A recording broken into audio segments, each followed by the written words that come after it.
credit score has become, in many ways, a proxy for race. When it comes to making loans, the law says lenders are supposed to be colorblind. Black, white, Hispanic, as long as you can pay the loan back, they can't treat you any differently. Jennifer Baker doesn't believe that's how it really works. I think when people think of this side of downtown Dallas, that this is low income or people who don't want to work and who don't want to pay their bills, whereas that's not the case. Baker is a nurse, a homeowner, and she's been a customer with the same bank since 1999. But over the years, Baker says her bank has made it hard or impossible to get credit, so she had to turn elsewhere for her $89,000 home loan. I can't walk into my bank and ask them for money. Not give it to me, loan it to me. I'll pay you back. I pay everyone else back, no problem, but they're the only one that does not seem to trust me. As we've reported over and over again, banks in Dallas make relatively few loans to the low-income and minority communities that live below Interstate 30.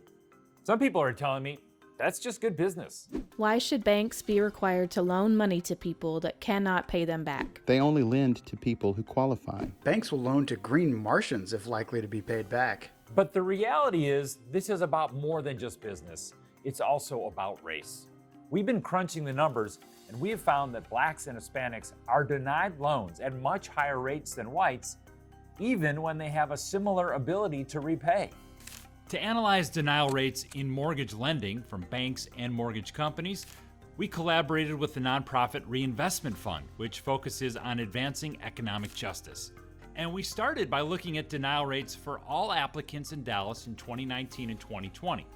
And while this kind of public data doesn't include all the factors a lender would consider, we found whites are denied for mortgages 5.8% of the time, blacks 16.1%, and Hispanics 13.8%.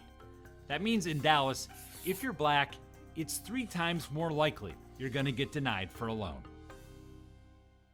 So what happens if we run those numbers again, but now instead of looking at all applicants in Dallas, we just look at more qualified people? If they've got enough savings for a down payment of 10% or more and enough income to pay their debts with close to 60% of their paycheck left over.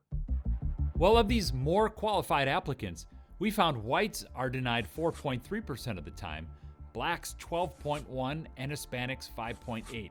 So even when they're more qualified, blacks are still 3 times as likely to get denied. And here's an even more interesting finding. Look at the denial rate of less financially qualified whites. It's 12.2%. So if you're keeping score, if you're more qualified in black, you'll be treated about the same as someone who is less qualified and white. What's missing in all that information are credit scores. Those aren't public, so we can't see that data. But we do know that carrying a lot of debt can be bad for your credit score. And we also know that high debt is a problem that's much more common for black families than it is for whites. Black and brown communities are always going to be behind because we've been systematically held out of accessing credit, which is... Jeremy Greer is the co-founder of the nonprofit group Liberation in a Generation. He recently testified in Congress for credit score reform, and he's got a big problem with credit scores. Why is your opinion that that's what's driving this, the credit score?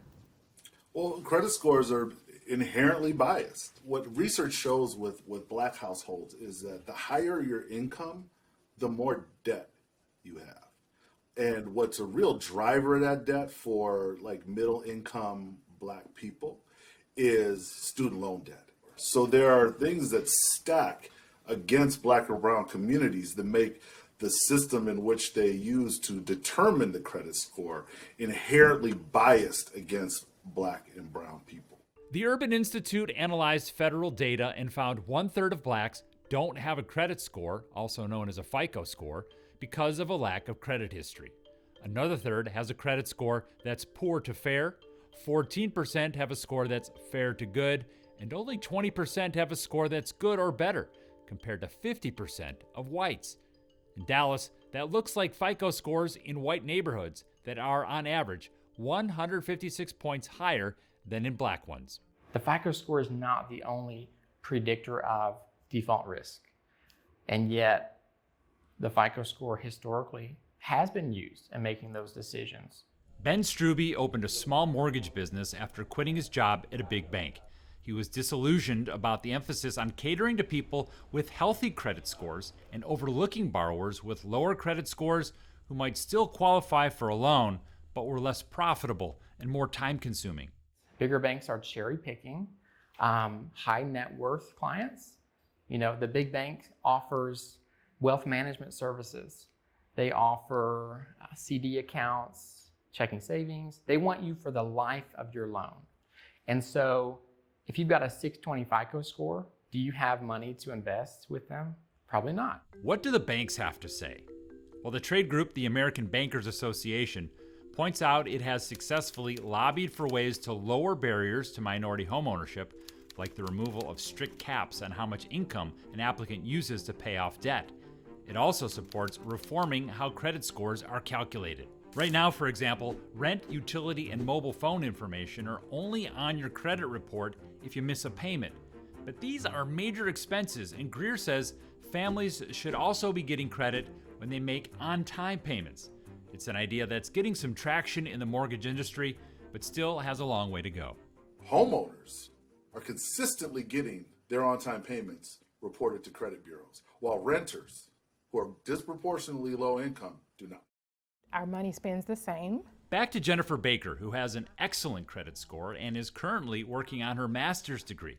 She hopes it's going to help her get ahead, but she'll also graduate with $30,000 of debt to go along with her weariness about the bankers who've previously written her off. That's baloney. That because we live in this area, we can't afford to pay back our money, or our credit scores aren't good enough. The bottom line here is that if you're Black or Hispanic, it is just harder to get a loan. And saying that that's just how business works ignores the much bigger picture. We have a financial system that lays out obstacles to prosperity depending on the color of your skin. In Dallas, I'm David Schechter reporting.